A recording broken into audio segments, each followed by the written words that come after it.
Everybody thinks the 27th Amendment is the last amendment to the Constitution, but it turns out they are sort of wrong.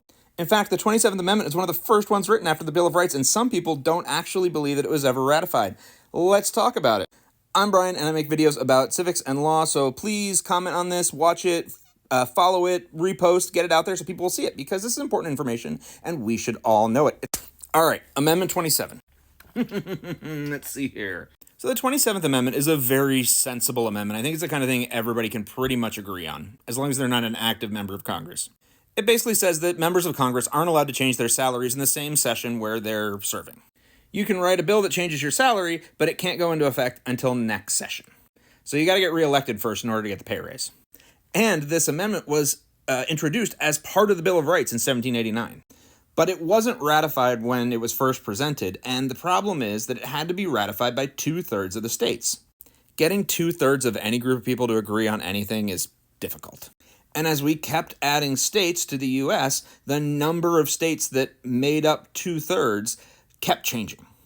So another state might ratify it some year, but by that time, we'd added a couple more states, and so we needed like 3 more states to ratify it. And then by the time we got 3 more states to ratify it, we'd added 4 more states. It just kept going and going and going. And it didn't happen until 1992 when Michigan finally ratified it. So here's the reason that it may not be in your copy of the Constitution. First, lots of copies of the Constitution were printed before 1992. Second, lots of copies of the Constitution were copied off of things that were printed before 1992, and nobody just looked that closely.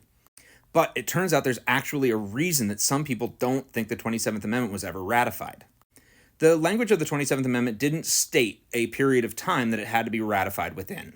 Certain amendments to the Constitution have said this has to be ratified within a certain number of years or whatever. The 27th Amendment didn't say anything like that. Now, the rules of contract say that if there's no date set before something has to get signed in order for it to be properly ratified, then the period of time is a, quote, reasonable period of time. Now, what may or may not constitute a reasonable period of time is up for plenty of debate, but very few people think that 200 years counts as a reasonable period of time. But do the laws of contract apply to a constitutional amendment? And there are people who argue both sides of this, and it's not always the sides that you think it's going to be. But this is basically the argument around the 27th Amendment, is that even though it doesn't have a specific date on it, it had to have been ratified within a reasonable period of time for it to still be considered within the ratification period, even though no ratification period was ever set. And that is somehow based on this law of contract that is being applied to a constitutional amendment for some reason. Now, of particular interest, I got a personal story on the 27th Amendment out of a book that I was reading, somebody who had a conversation with Antonin Scalia. And apparently, Scalia, Mr.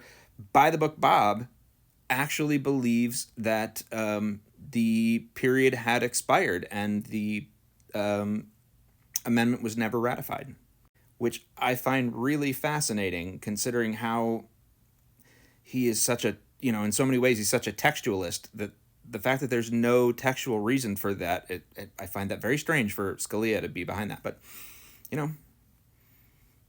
So, 27th Amendment, one of the first amendments approved, one of the last amendments ratified, and certainly an interesting piece of information when we look at the ERA. So thanks for watching, guys. I hope you found this enjoyable. Please share this with people and get this out there. I want to thank Allie Douglas for buying me a coffee. I appreciate it. And if you're looking for a way to support me, you can find stuff in my link tree on my profile. There's an Amazon wish list and some other stuff. Thank you very, very much. Thanks, guys.